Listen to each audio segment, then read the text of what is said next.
Hey everybody, Jason here with Wayward Soul Searchers, and I'm really excited tonight. I've got Brandy with me, and I've got Wendie with me, and I'm really excited for our guest tonight, Aimee Simms. I had the pleasure of working with Aimee for a few years, and a long time ago. Aimee was also the team manager for my football team when I lived in another county, and she did a great job. She was that mom. We were just talking about that. She was the complainer, and I figured I'd just make her my team manager so she would leave me alone. But Aimee's great. I guess it was about 4 years ago. Aimee had a real bad accident, and she had an experience that happened during and even leading up to that accident. And I just thought it would be great for Aimee to come on this episode and kind of share what happened, what led up to the accident, and just let the viewers know what your experience was all about. Yeah, it was May 10th, 2017. So 4 years, it just was 4 years ago. Yeah. So I woke up in the morning, like to get ready for work, to go to work. And it was just a normal morning. And as I was in the bathroom getting ready, I heard a voice say, there will be an accident. And so, I kind of like looked around, like, where did that come from? It wasn't a voice that I recognized. It wasn't like somebody that I would know who was talking to me. And so then I kind of got like a chill down my spine and shook it off and was like, I must still be asleep. Like, this is crazy. I'm just going to go about my day. So I go about my day. The really other thing is that my daughter was actually sick that morning. She has real bad seasonal allergies, and they were really giving her trouble. So normally she would go to work with me. But for that day, I was like, no, I think you need to stay at home, rest, let your dad take care of you or whatever. I think it's best that you stay home today. I don't know why. Usually I would be like, yeah, come on, get ready, go with me. So anyways, I went to work. I worked the whole entire day. Nothing abnormal, nothing. I didn't go out anytime between this time I arrived to work until I left for the day. So I stayed in all day. Never really thought about the whole thing. Like on the way to work, I think I was driving more consciously because it's kind of like in the back of my mind, like, what if something does happen? Like, was he talking about me or was he talking about somebody in my family? Like, how you just get those feelings. So you're like, so I went to work. I worked all day. I left. And on my way home, I work out by the airport. So in order to get home, because I'm west of Charlottesville, I go back roads because traffic in 64 is terrible. Yeah. So I turned on the one road by the reservoir on the back road, and I came around one of the curves, and this car was in my lane, like coming towards me in my lane. So of course I reacted. When I reacted, I ran off the road, which was down in a bank. So I tried to overcorrect again, and then what I ended up doing is actually flipping my vehicle. Now, the whole entire process, when I realized that I was like, as soon as I started to lose control, I heard somebody say, there she goes. Again, never recognized the voice. I don't know who said it. So at that point, I kind of closed my eyes because I realized I'm losing control and I have no idea. So when I opened my eyes, I could feel myself floating, but I figured I was in the vehicle. But when I opened my eyes, I was looking directly up to the sky. So I had been ejected from the vehicle and was doing somersaults in the air. And so I spun around one more time. And when I went to hit the ground, it was almost applause, like somebody dropped me instead of hitting with full force. So I landed on my right hip. And then once my hip made contact, my head jerked back and I hit my head on the right side. Only thing that hurt was my head. So I was like, oh man, this hurts. And so I went to get up to get out of the grass because Jason knows this. I have a terrible fear of snakes. And I was in grass up to your knee. So literally that's the first thing that hit my mind is like, I got to get out of this grass because there's probably snakes in here. So I tried to get up to run to the road and realized that my left femur was completely broke. Like my thigh went one way and below the knee and everything else went another way. So I started screaming for help because I remember when it first started happening, I looked in the rearview mirror to see if I could see, like, like who that possibly was that came around the curve like that, like a description of the car or whatever. And there was nobody behind me and there was nobody in front of me. So I'm thinking I've wrecked and nobody's going to know I'm down here because they're just going to keep driving past and they don't know. So I started screaming and the guy came down and I looked up and somehow my car ended up back in the road going the opposite direction. Like how that happened, how it rolled and didn't keep going down into the field, but rolled and then went back up, like is a miracle in itself because it could have came down and crushed me laying in the field. Like, you know. When you heard the voices like that morning and right before the accident, was it like in your head or did it sound like somebody was sitting in the back seat? And it literally sounded audible, like somebody was actually in the room talking to me. Like it was like someone was trying to have a conversation or just walked in the room and said something. Like it wasn't like in my head because I did that. I was like, maybe it was just in my head. Maybe I just but no, It was like clear as day. And then as soon as I heard there she goes, the whole thing back to the morning came to me like this was my warning. I should have just stayed at home. Like this, I was warned, but I didn't think anything of it. I just brushed it off. So now this is the accident that happened. And it was the same voice both times, do you think? No. The first time it was like a man's deep voice, and the second time I want to say it was kind of more female. It was more a little bit high pitched, but it wasn't like high pitched. I don't know. I don't know if I could really determine if it was a male or a female, but they were two different voices at two separate times. And I don't think I shared that with you, but the other weird thing about it is my mom had called me that day and she was like, I don't feel good. I just have this bad feeling. I don't know if Tom's about to get sick. My stepdad has these episodes where he gets really sick and ends up in the hospital. She's like, I don't know what's wrong with me today. I just feel down and like, I don't know. She's like, something just doesn't feel right. And then, when they called her to tell her about the accident, it was like, that was what she was feeling, but she just didn't know. Like she thought it was going to be something wrong with him. She didn't even think about me. So yeah, it was an experience and a half. It happened 4 days before my 40th birthday and Mother's Day. My birthday was on Mother's Day that year. So I spent Mother's Day and my birthday in the hospital and then another week in rehab to basically, so I had a broken femur. They had to put a rod and 4 pins in. I fractured 3 vertebrae in my back and I bruised my my liver and kidney. But to look at me, I looked like I had never been in an accident. Like there was nothing on my face, nothing on my arms, nothing physically, no bruises, no scratches, no. And how I fit perfectly through the window to not know that I was going through a window, I can't explain that either. Like I perfectly went through the window where I didn't even feel that I was out of the car. So it was kind of like somebody pulled me out or had to grab me and get me out. And then they, I know I somersaulted, so they let go of me. So maybe they just threw me out. I don't know, but I know that there was angels, there was somebody there protecting me that day, because even when I got to the hospital, when I got to UVA, all the interns were coming in because they wanted to see who got ejected and they wanted to see how bad I looked. And they're like, where's the one that got ejected? And they're like, this is her. And they're like, no. Because like I said, I didn't look like it. Like outside, I looked like nothing had happened to me. And there's no way. I came to see you. Do you remember that? No, I was so doped up.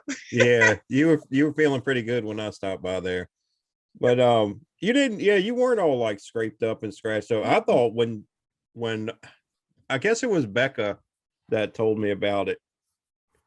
And I didn't know. I thought you went through the windshield or something, the way that it was kind of described, that the car went off and flipped. But I mean, you were out of it. I could tell you were in pain, but you looked like you were feeling good at that time.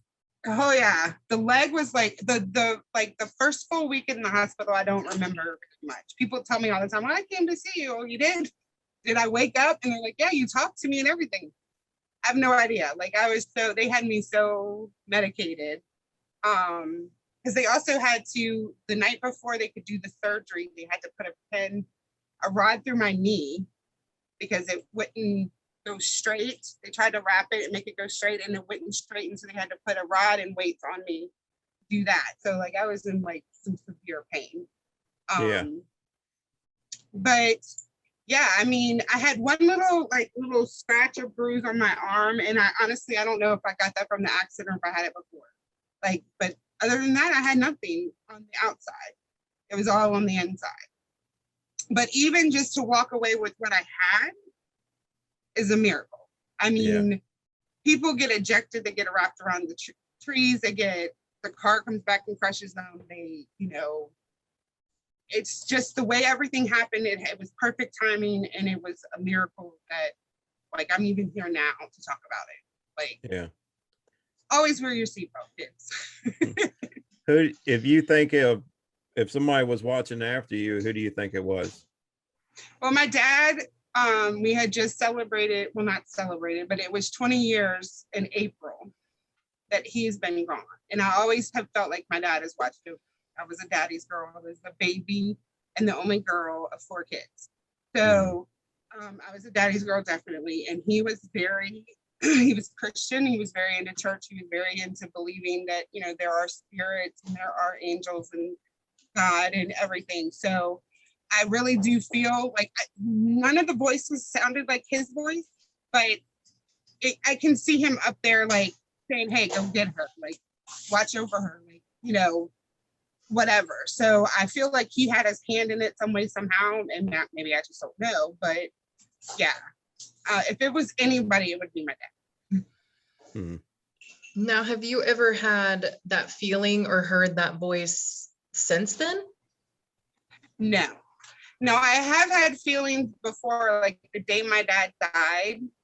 I was the same way like my mom. Like that whole entire day, I felt like really creepy about something, like something bad was going to happen, but I couldn't really figure out what it was. And actually after work, my husband wanted to go out and do something. And I was like, no, I just want to go home. I don't know why I want to go home, but I want to go home. And my dad had actually been at home by himself and he died by himself. And my mom found him. So I got there right as like the rescue squad and everybody was getting there. So that's why I needed to go home. I just didn't know it. So I've had feelings like that before. When my grandmother passed, I had the same feeling. Like I knew she was dead before they even called and said that she had passed. So I've had feelings like that, but never had voices. Like that was the first time I had voices and I haven't had anything since. But I do know if I hear them again, I'm going to listen to whatever they say, do whatever they say. I should have just stayed home. I guess like maybe my daughter being sick was another way they were trying to get me to stay home that day.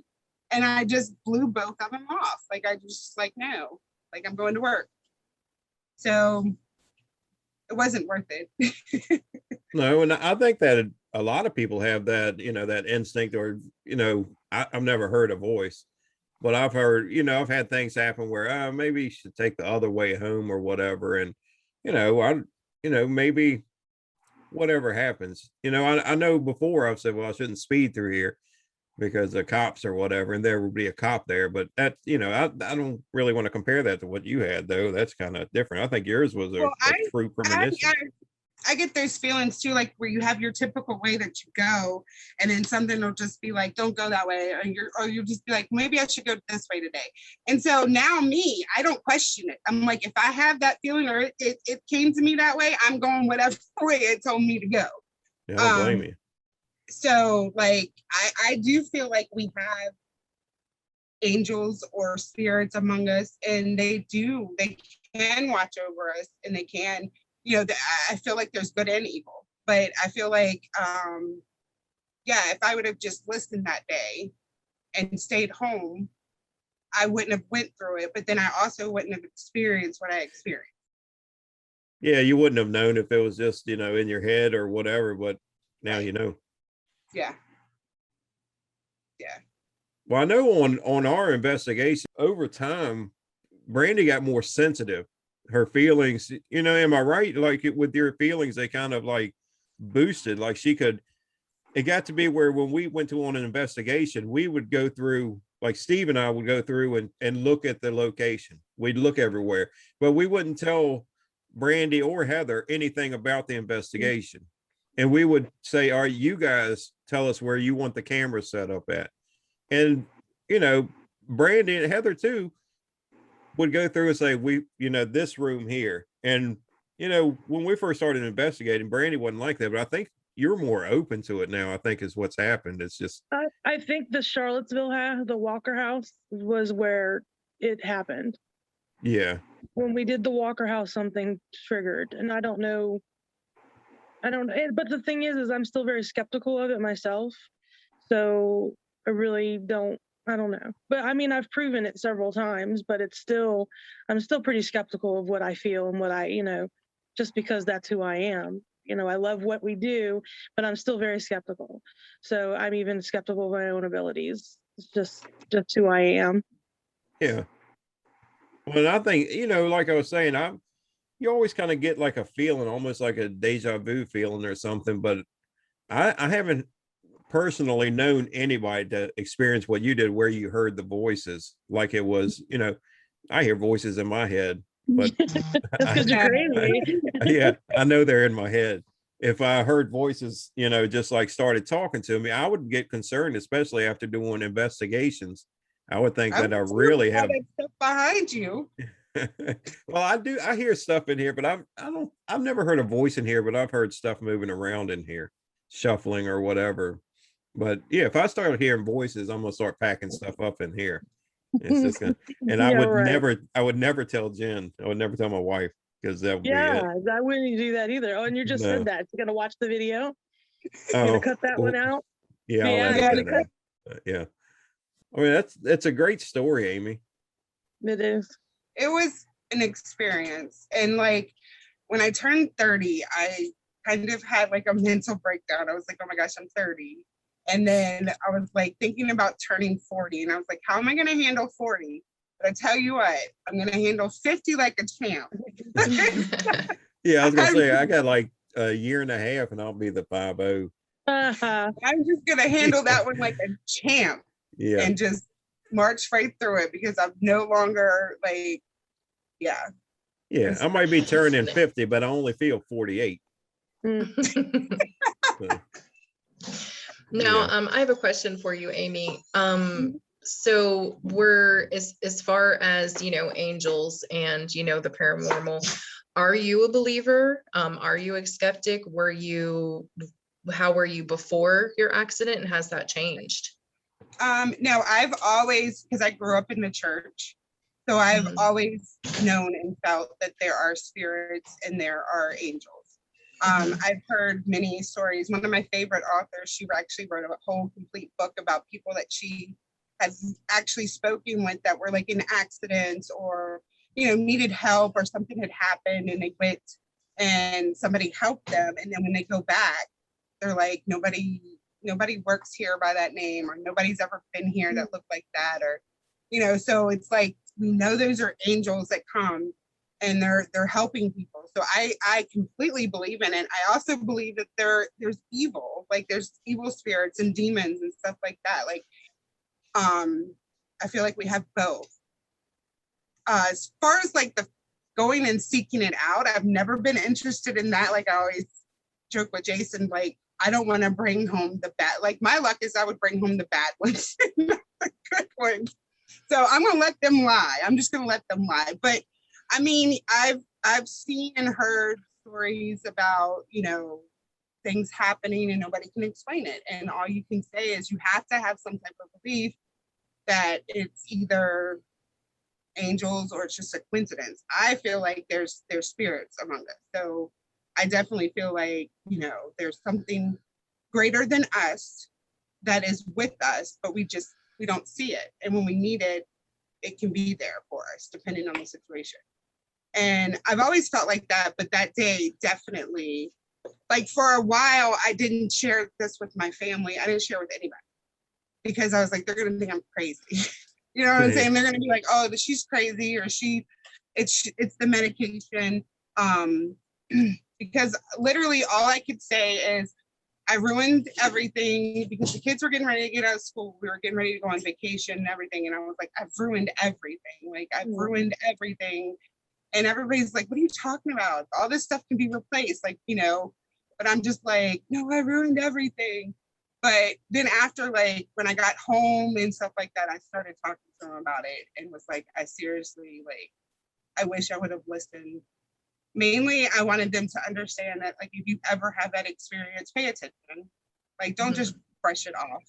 Like, if you'll know if it's real, if it's just you in your head, or if it's really, like I said, I got like a you know how you just kind of get like the chills, or, you know, your spine is like, ooh, what was that? Like, it was just, but I just shook it off because I was like, yeah, no, that's weird. That's strange.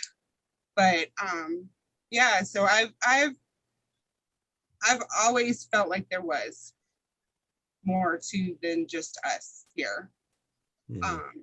Like I said, they can help you or they can hurt you. Is the way I feel. So. I have a quick question, Miss Aimee. Is anybody else in the room walking around with you back and forth? Yeah, I was just going to ask, do you have a dog? Because I swear I saw something walk behind. He keeps walking back and forth. Yeah, I saw something that was taller than her walk back and forth several times. Is it? Did you go after the dog? It was a shadow that I kept seeing come back and forth behind you. And it was just a shadow, and it kept standing. Oh, there we go. Yeah, whatever that was, whoever just did that, that's what it was. My daughter. Thank you. Love debunking. Best part of the situation. Yeah. Now that we've scared you to death, it was nice having you on this. I would not be surprised if there was spirits in this house. Honestly.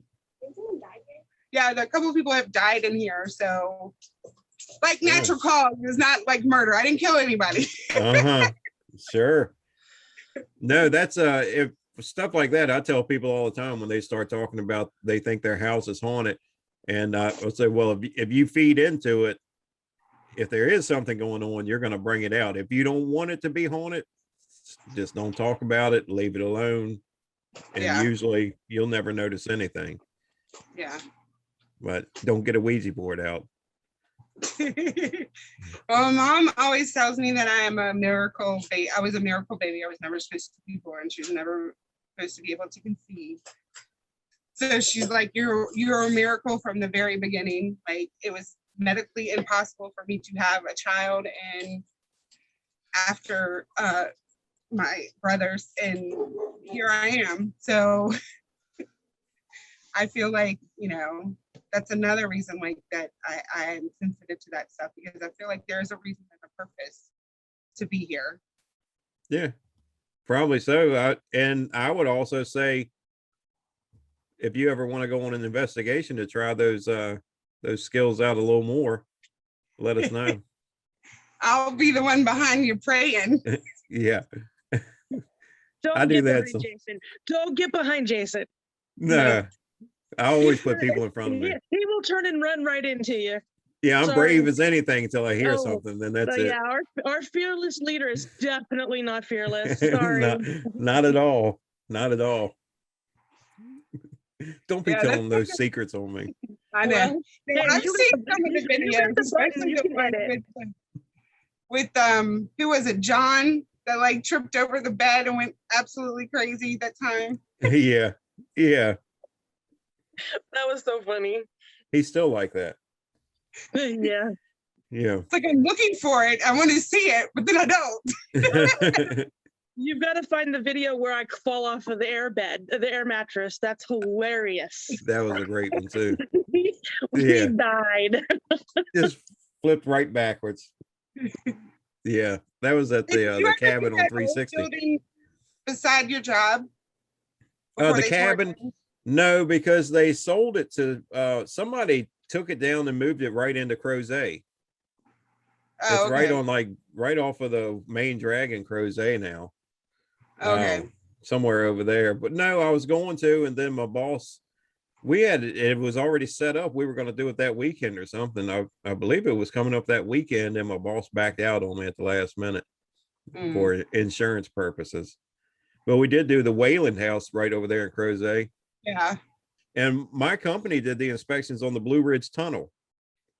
And Oh, wow. I wanted to investigate there and didn't get a chance to. And what would have been cool is the Wayland house that was in Charlottesville, Claudius Crozet stayed at that house while he designed and had the Blue Ridge Tunnel built. Right. So Yeah. I wanted to like do a show over at the tunnel, but they were getting Right. ready to open it and everything. So I didn't get into that either. Yeah.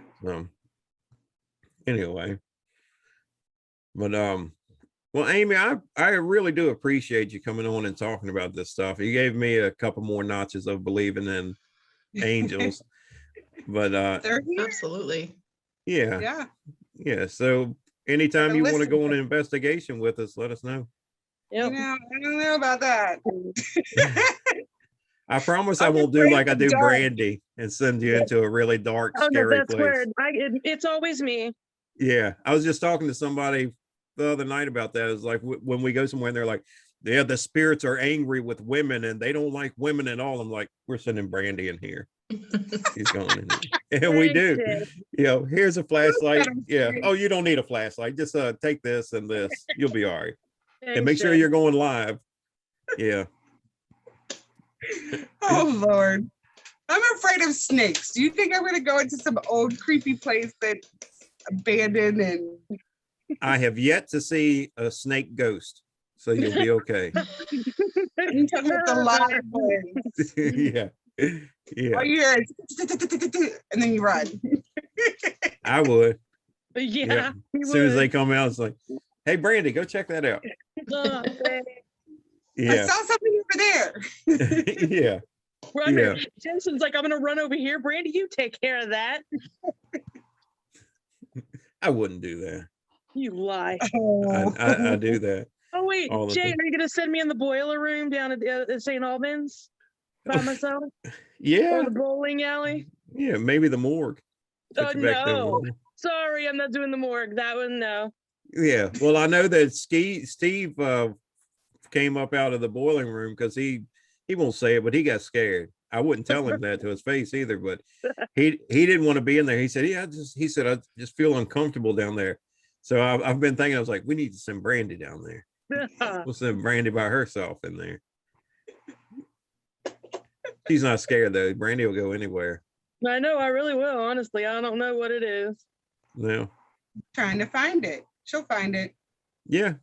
It's all good and fun until you actually find it, like the blue orb thing. I was having a good time. Yeah. That was cool. Yeah. And I was like, oh, and Brandy's telling me it's going that way. Follow it. I'm like, nah, I ain't following it. No, I'm good. No. And I'm trying to get past them off the stairs. I'm going, man. I followed Brandy in there. I did go after she went. I went. He uses me as a shield. Yeah. I am his Aaron to his Zach. Yeah. And I'm like, told y'all I wasn't scared. Yeah. Then if you ever watch that video of that door that starts closing in front of me, and they're like, look at him jump and run. I was getting out of the way of the camera so the camera could catch it. That's what the camera did it all. Or the microwave that popped when we were in your family homestead. That was scary. That was scary. I cleared Steve. I was up here on the steps and Steve was here on the steps. And Heather had said on microwave. And when she got up, you know, it was like that metal pop. I jumped over Steve to the bottom of the stairs and took off out the house. And then, hey, it was the same house. I don't know if it was that night or not. Me and Steve went out to have a smoke, and Brandy and Heather were still in the house, and me and Steve heard both of them screamed. And I looked at Steve. I said, "They're on their own, man." And it was a mouse or something, wasn't it? Oh, God. Yeah.